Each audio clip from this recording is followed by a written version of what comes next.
My name is Zach McDonald, and I'm a sales engineer at Maddox Industrial Transformer. I did 10 years in the military. I posted on Facebook asking if anybody knew of any job openings. A gentleman I knew who works for Maddox gave me a call immediately and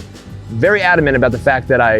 interview to work at Maddox and that this was a great choice. At the time, I'd already been offered another job, but the way he spoke about the culture, the sense of purpose he had in this job, and the satisfaction he had working for this company, I knew immediately I didn't want to work for anybody else. You know, being new to the transformer industry, as I was when I first started, it can be kind of daunting. You have this big green box that you've seen before, but you have no idea what it is, and now you're responsible for speccing it out and selling it to somebody. And nobody makes you feel stupid. Everybody helps you to get to the same level, and they do so not by tearing you down, but by bringing you up to their level, and also asking you for help when they run into a problem that they don't want to solve on their own. I try and live out my values by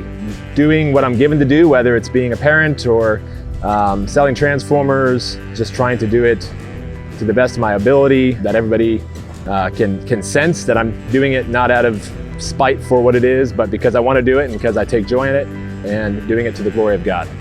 When we have a customer who's just had a transformer blow up today and I let them know, oh, we've got that thing sitting right outside my door right over here, and they're just mind blown, and we can get it on a truck the same day and deliver to them. I especially enjoy the joy that's in their voice on the phone when they find out they thought they're gonna have to wait 80 weeks and they thought the company was gonna be down for 80 weeks, and now there's already a transformer on the way to them now. If you're the type of person who wants to have a sense of purpose in their job, a person who wants to work in a fast-paced environment where they feel like they are contributing to something and helping others, if you're the type of person who works hard with joy in their hearts and gladness on their lips, type of person who's going to do everything to the best of their ability and go that extra mile to assist others, I think you would fit in perfectly at Maddox.